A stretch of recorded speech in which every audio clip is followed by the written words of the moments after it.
So what take is this? Take 7. Take 7. Yeah.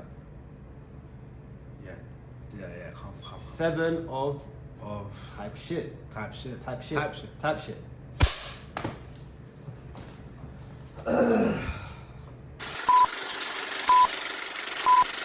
Hi guys, and welcome to the Camera Podcast. My name is Ian Atwini. My name is Andre Sahu. And today we have another special guest. Her name is... My name is Harleen Sahota. Harleen Sahota. Thank you so much for coming on the pod. We appreciate it for your time. And yeah, we'll just go straight into it. We'll talk about like acting career. But first we'll talk about like how we like first met kind of thing. Yeah. Because I just met you today. Yeah, you just met me like 5 minutes ago. So we can go How did you two meet then? Basically, we did a short film. It was up in Birmingham, wasn't it? Yeah, it was. Wild Boy. Didn't know Harley from then, but We got along. yeah, we got along. We went. Where was it first? It was in some like library, kind of like It was. leisure centre. It wasn't a leisure centre. It was like some. I don't know. It was like some performing arts. Yeah, performing arts. Yeah, some rehearsal space. Yeah, rehearsal space Yeah. kind of thing. Wait, this is the job you got off Mandy, isn't it? Yeah. Wait, how did you got it off Mandy as well? Yeah, I got from Andy as well. Because some people like get it from like email and stuff. I've been seeing a lot of people getting it from Instagram recently. Instagram. People are getting lots of jobs from Instagram recently. That's the thing. I started like an acting page, Harleen on screen, but because people are saying that you need to like separate the two things. And the thing that I think that actors are finding very difficult now is to separate their personal life with their acting life, 100%. especially with the industry. The way that I'd say they're like you're kind of having to censor parts of yourself because you want to still fit the role and be the best person for the role, and you don't want certain parts of your life being on there, but then you still want to not seem like a robot and just an actor. You want to show your real life. So I'd say that's like something that people are struggling with a little bit, finding the balance between the acting account, the normal account, what to do on social media. Yeah, because I got a boy who has Yeah, keep talking. he has a normal account and he has an acting account as well. I was like, how come I just have like everything on one personal account? Yeah. So my acting, but it's also my personal life. Okay. But I've been thinking of making an acting account. Yeah, making an acting. You've got the separate account. Yeah, I've got a separate account. Like one I've put monologues, like self tapes, and like just little bits of what I've been doing at training on there as well. Mm-hmm. And then my other one's like just my travels, me living life, and like showing my people what's going on. I think that's like really good as well because there's a lot of this kind of I don't know how to describe it. It's kind of not desperateness, but kind of like for a lot of actors like all you're gonna do is act.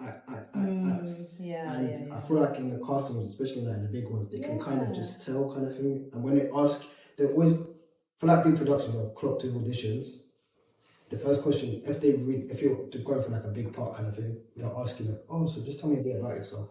Because they want real people. Like at the end of the day, do you want to work with someone who doesn't have a personality? You want to work with someone who has a personality and has other things they can offer, because there are times you'll be on set where you'll be chilling, where you'll be like talking to the director, talking to the people. They want someone who's easy to work with and easy to get along with. That's the main thing.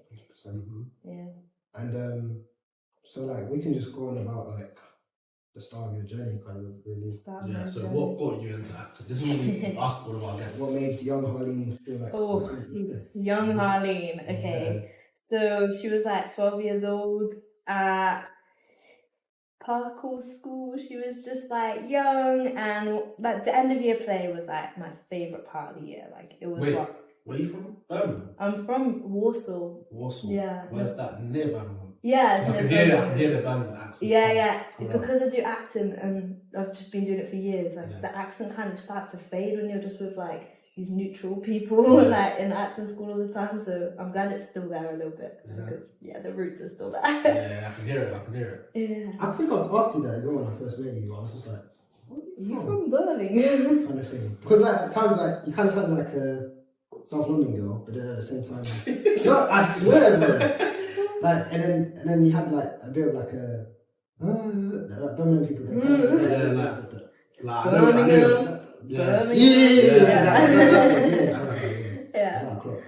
of Yeah. So yeah, little Harleen wanted to be in the end of year show, and it was Peter Pan, and I really, really, really wanted to be Wendy.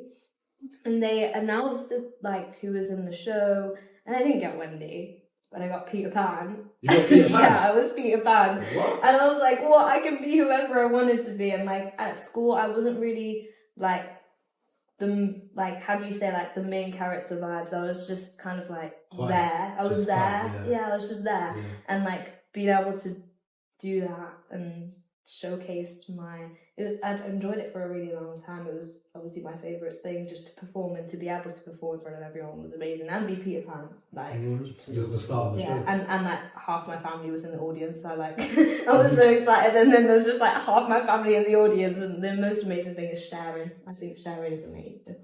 The ability to like also like display like what you love to the people you love as well, kind of thing. That's the kind of beauty within it.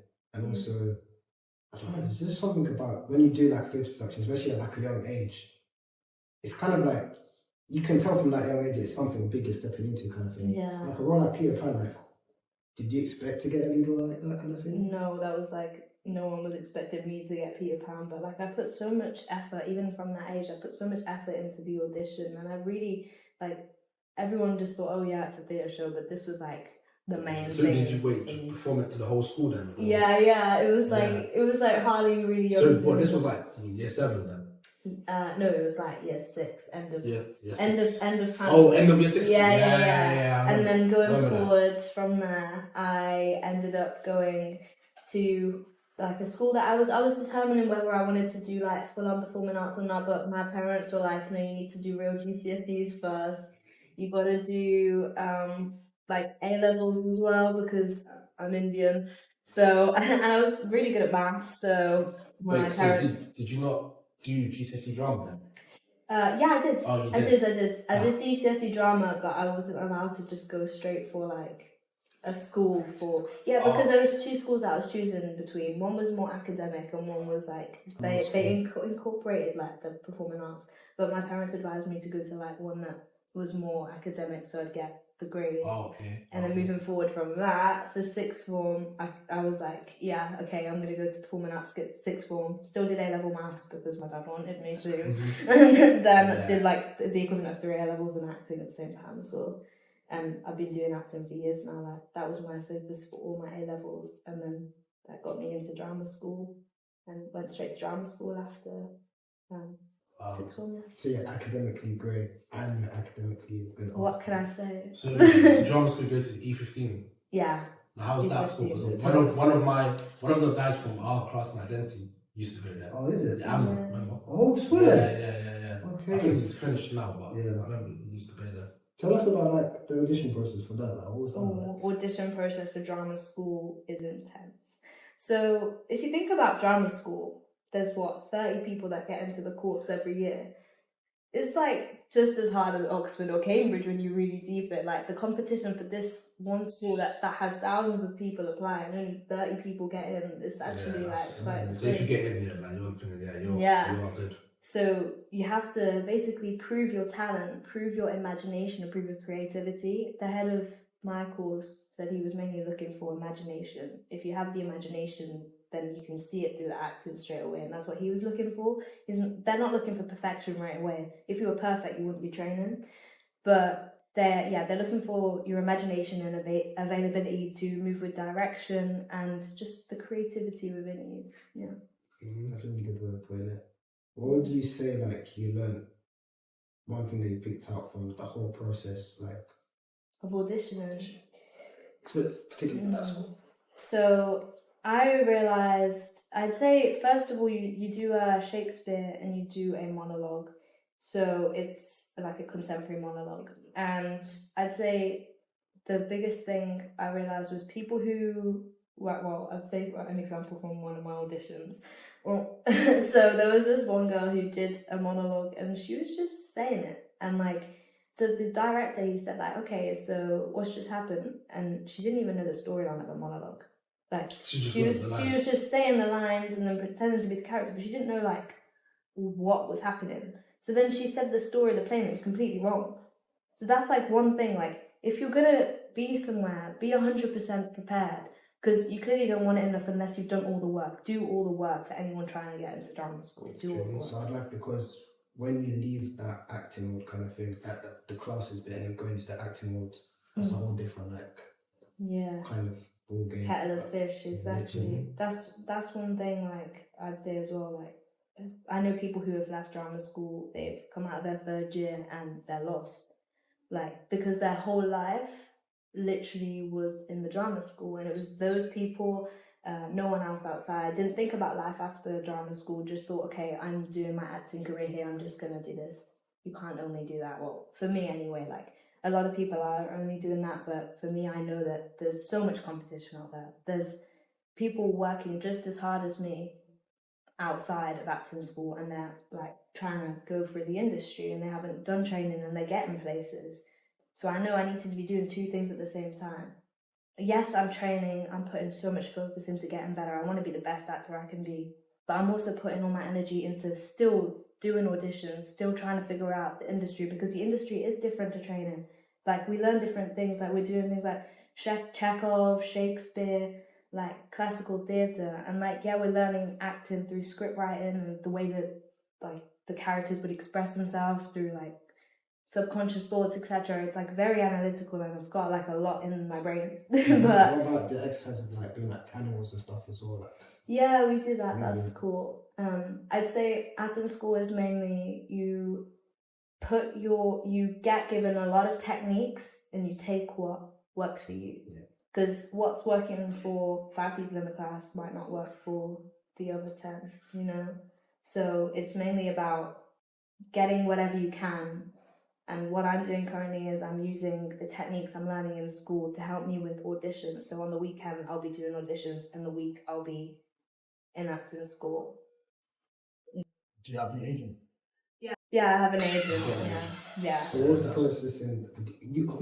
We talked about this before. So usually when people go into like drama school, the whole basis is to like get an agent at the end of like the term or the year or whatever it is. Yeah. You decided to do something a bit different, isn't it? I think that's I think that's a wrong mindset to I go agree with that in. as well. Because if you're committing 3 years of your life, 9 till 6 every day, and your only mindset is to get an agent at the end, like, that's going to be terrible. Like, and you're not going to be getting better, are you? Because you're just endgaming the whole thing, and you're not learning anything on the journey. Like, searching for yourself. You're just expecting that you're gonna maybe I'll just get an agent after drama school. Whereas then you could be doing that at the same time. Yeah, and I think it's quite lazy actually, because you can easily get an agent outside of drama school if you work on putting a show reel together, if you work on improving in acting. Drama school is very different to just getting an agent at the end. Drama school is 9 till 6 every day, being there training, and it's exhausting. It's exhausting. So you go to a full-time drama school? Yeah, 9 till 6 every day. Do you live there? No. Oh, I live like 5-minute walk away. Oh, 5 minutes. Yeah. Oh, okay, that's it. Yeah. So I think people that are going just for the agent, it's the wrong decision. You go there to train and become better at the art. Like, yeah. I'd say that one thing I've learned is even having an agent kind of thing, it's not the be all end all of everything kind of thing if you don't have one, because people get scared about agents all the time. Yeah, kind of thing. And there's so many agents out there. There's small agents, there's commercial agents. The industry is growing as well as you speak. There's so many agents, and like, I think it's up to you to do the work and find one, because it's easy for people to just be like, oh, I don't have an agent, oh, I'm so jealous, or I'm going to wait until drama school to get an agent. But that's therefore the drama school giving you the agent. In this industry, you got to be proactive. You got to try and get everything yourself. Because if you're waiting for someone to hand it to you on a silver platter, that's never going to arrive. Exactly. Even the most talented ones kind of thing, they have like this particular kind of work effort. It's proactiveness. Like, if you think about like a lot of big actors that are making like money, that are successful, being on loads of things, they're producing the things at the same time. They're being proactive. They're not just acting. They're making their legacy. They're crafting it themselves. They're thinking smart. Like, it's work smart and work hard. We can talk about like your first like acting experience being on set kind of thing. Like, I'm guessing that's probably like a different whole mood, like a self-tone that you experience kind of thing. Yeah. Oof. So let's think. What do you want to talk about? Short film? It could be a short film, could be a commercial. We could talk about, alright, let's split into two. We could talk about a short film, because obviously you get more like speaking with that. Yeah. But then we could talk about the bigger production, like in a commercial side like that. So Okay. which one first? So let's go for short film first. When auditioning for anything, it's pretty much you got to suit the role. And if you're just going for anything that doesn't suit you, then it's kind of like a red flag, you know. I'd say bringing myself to the role helps me a lot because I know that no one else in the world is going to perform that character the way that Harleen is going to perform it. So if, like, what I try and do when I'm doing like film is I try and make it my own, and I try to give the director not what they want. Obviously I use the writing to help me. It's all in the writing what they want themselves anyway. But I put myself into it because I know that even if there's like 300 auditions, mine's going to stand out because I've done it not the way they want me to do it, but the way that I know feels right for me. So like if they give you like an audition, for example, they give you a piece of paper and they give you a certain amount of lines, is it the way how you deliver the lines, or would you just change the lines completely? I wouldn't ever change the writing. Don't do that. It's like, for example, say you said, "Hello, what's your name? How are you today?" And I was to answer you, "I'm good, thank you." And you'd say like, "What have you been doing this week?"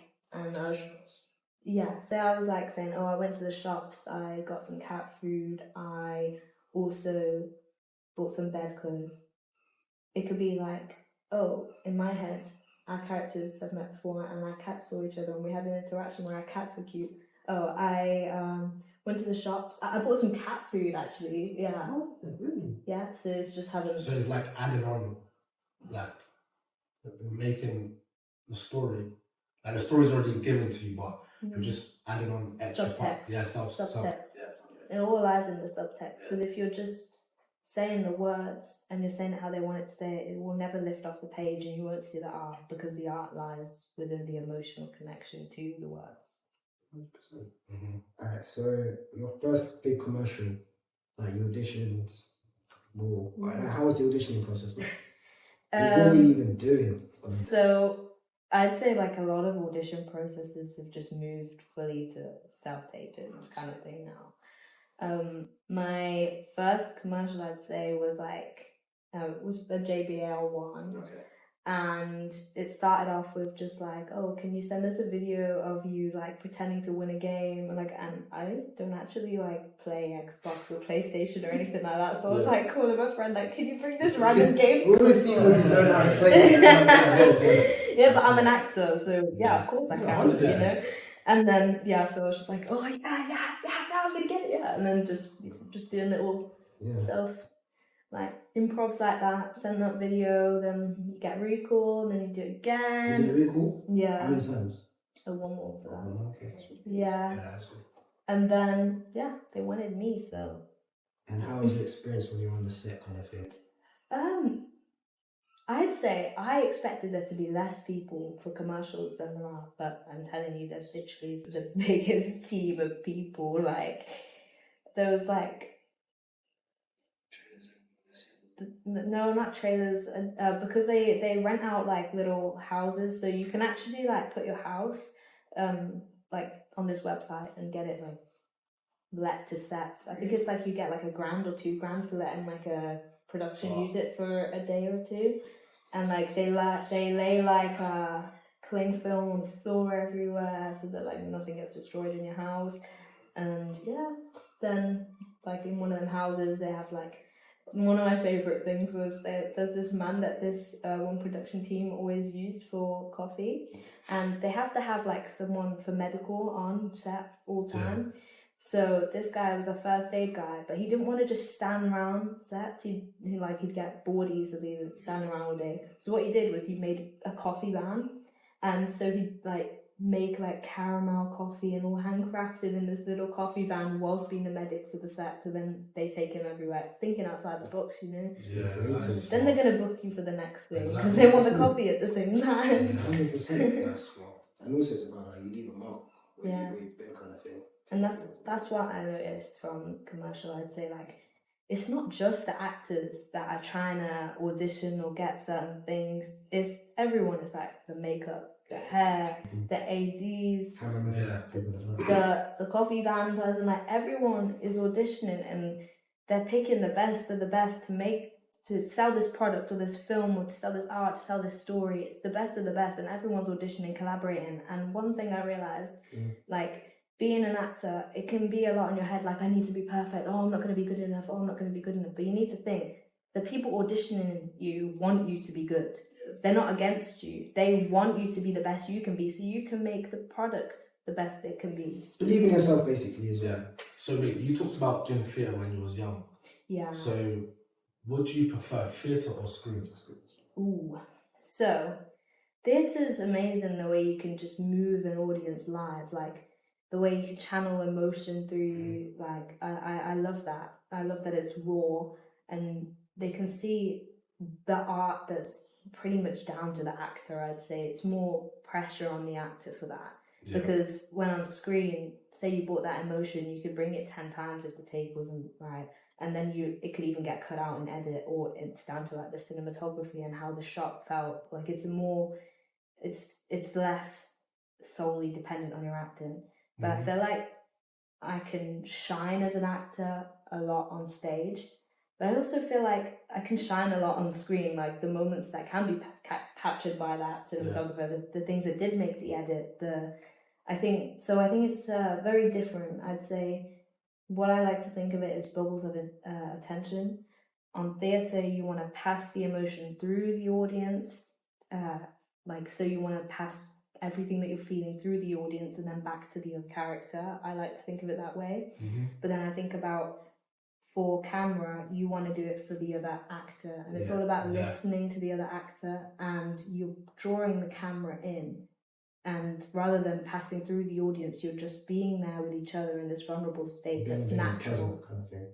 And that sucks everything in. And I'd say what I see myself going forward with is more screen. I love theatre. I want to still be doing theatre.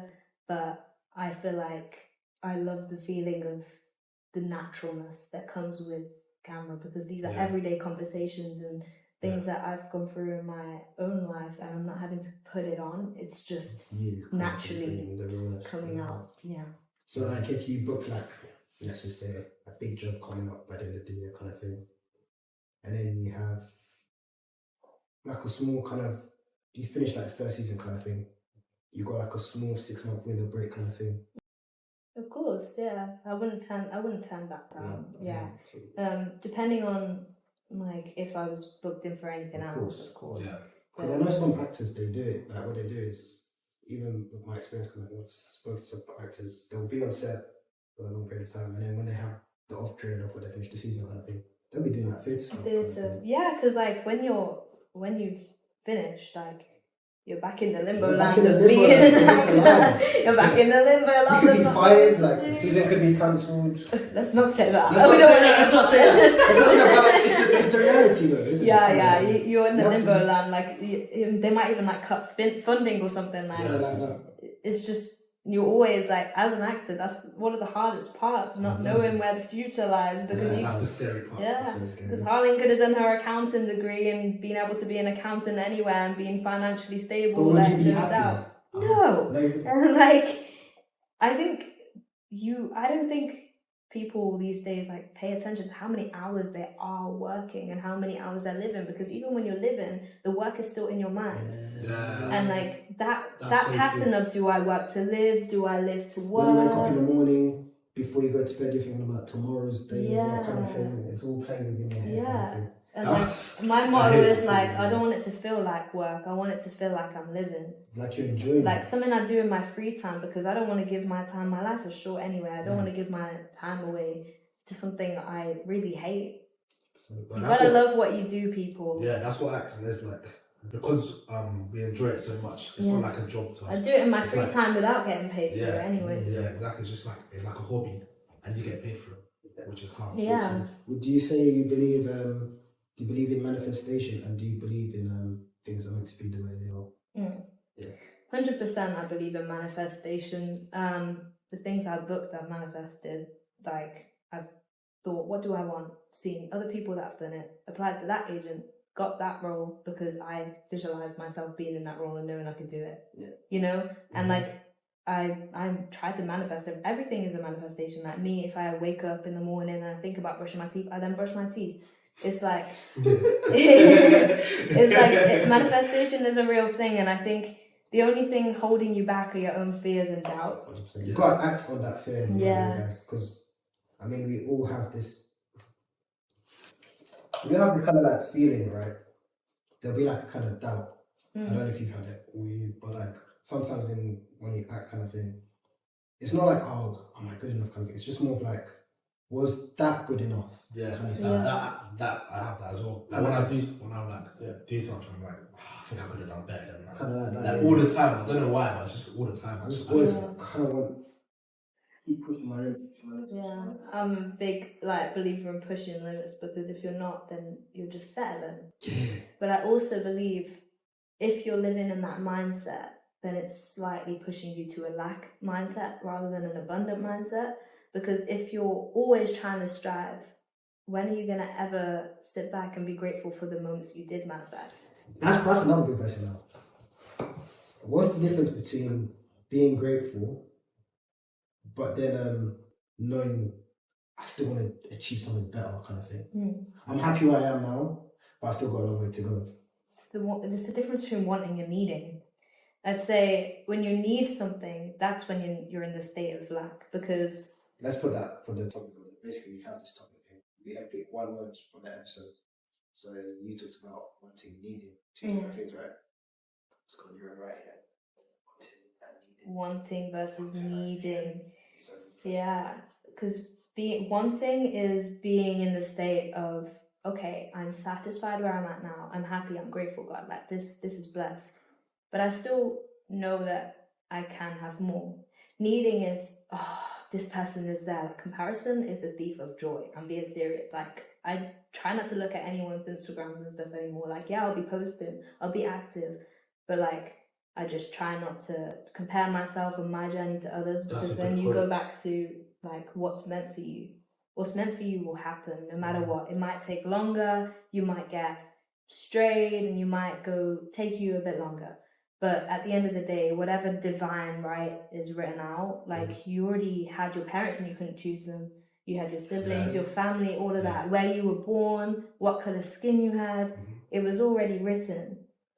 All of this is already written, but you have somewhat of a choice or somewhat of an intuition towards where you're heading. 100%.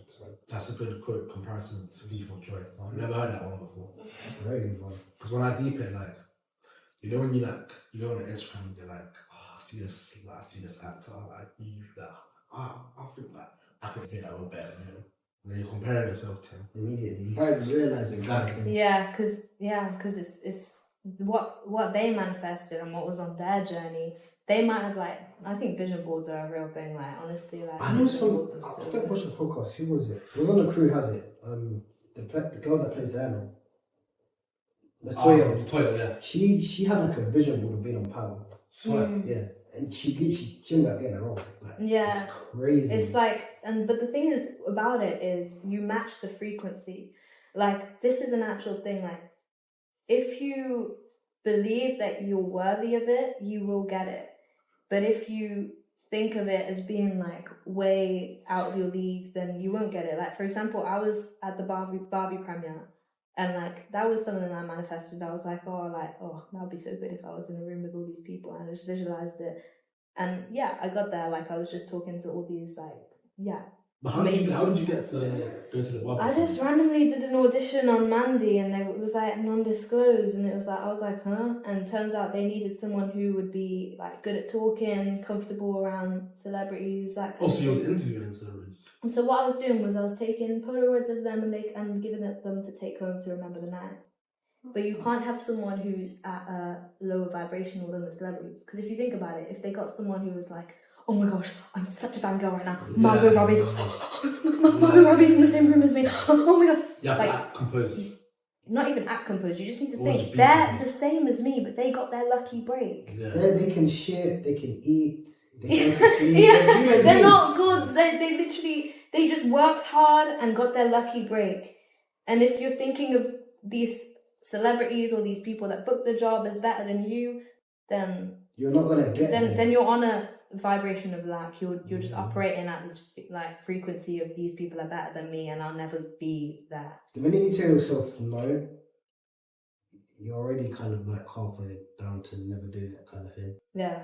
Because it's a subconscious thing as well. Like I talk about manifestation, right? If I want to do it, I want to do it, I want to do it. You're saying, this guy's better than me, I'm never going to do that kind of thing. Yeah.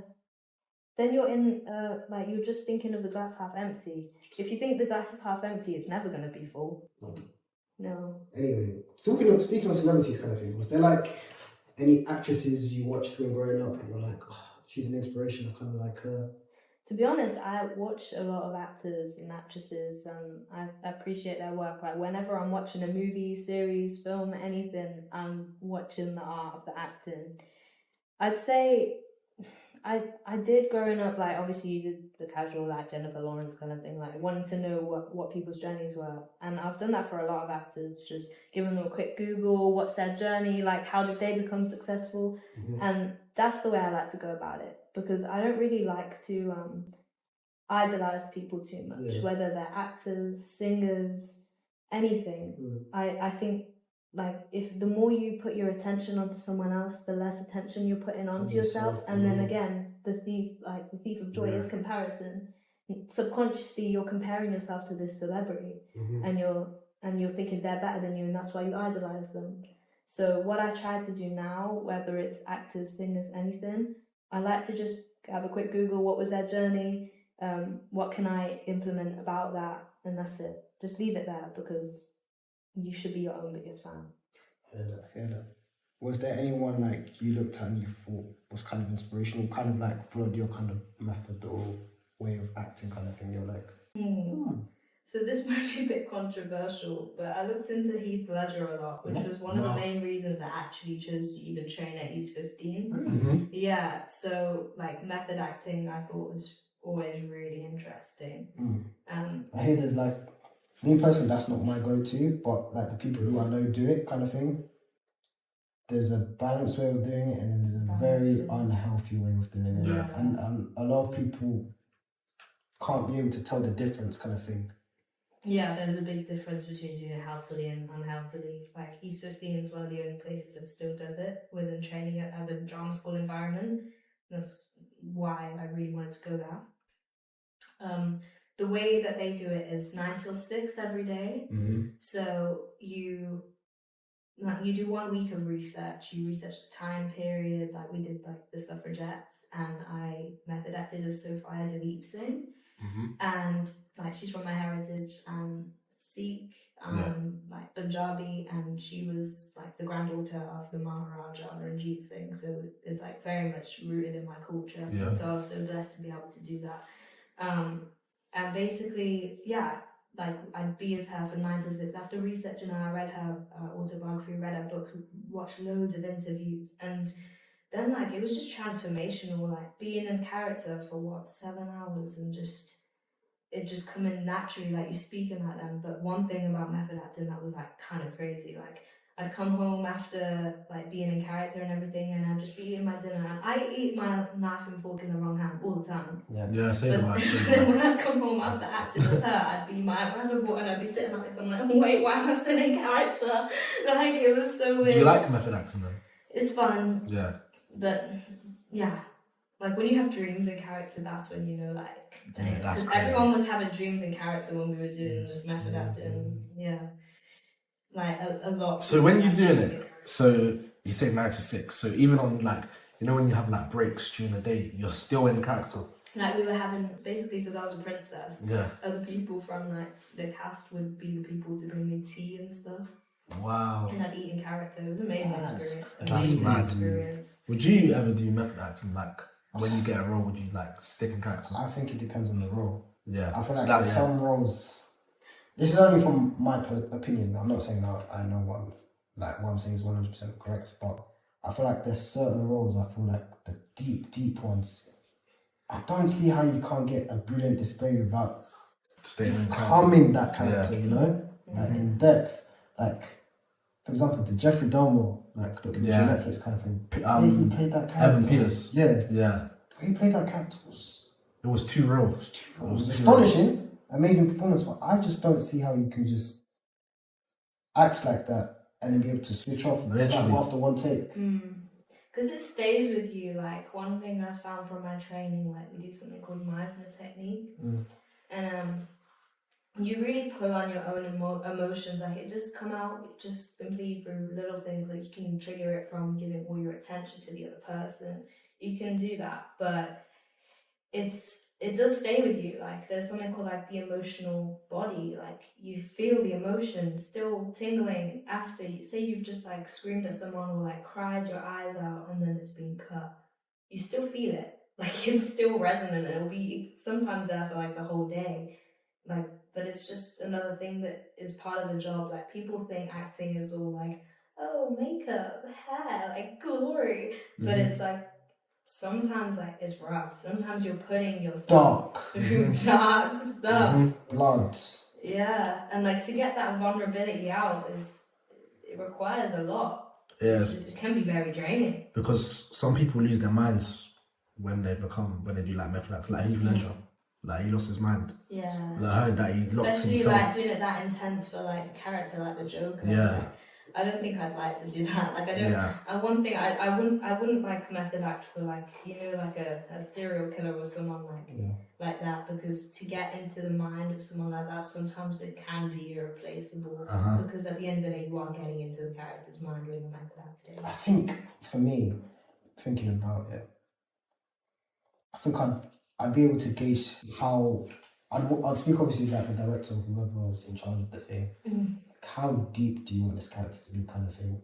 Yeah. Because you can be like a serial killer, but like there's still a bit of humane to this person, kind of thing. Yeah. But if it's more just like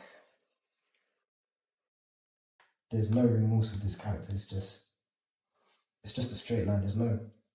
Then I don't think I could do that. But I don't think. I feel like any good writing has to have a journey for the character. Yeah. Like one thing like I've noticed, like when I was a bit younger, like I was auditioning for films and stuff, like anything that I could get an audition for, that I'm not doing anymore, because I understand that good writing and good acting, they correlate, and a good script has got to have a character journey. And if your character is not going on a journey, like changing some way from the start to the end, then it's not going to do your acting justice. 100%. That's a very good way of putting it.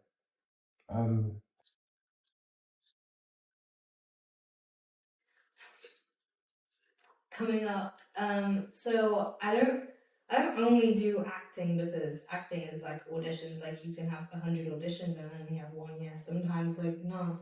I like to push myself in different ways. Stay creative, stay creating. Like, yeah. Keep that creative mind sparking. Nah, I've got a song coming out. It's I write songs, I write poetry, and it's a Punjabi English song. I'm getting a music video and everything done, helping direct that. We're gonna put that. Yeah, we'll put that in there. Yeah. We'll put that in. Should have some film shots and everything, but yeah, the song is called Desi Woman. So, yeah. Do you want to talk about just a small brief what it's about?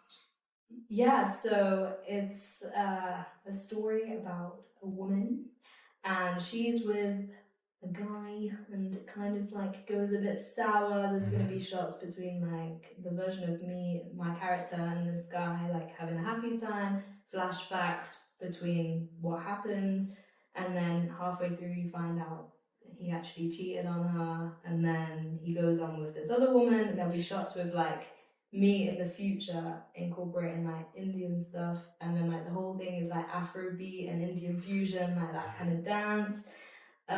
Yeah, and then it goes back to him and her, and I don't want to spoil the video, but there's a twist. There's a twist. Okay, There's okay. a twist.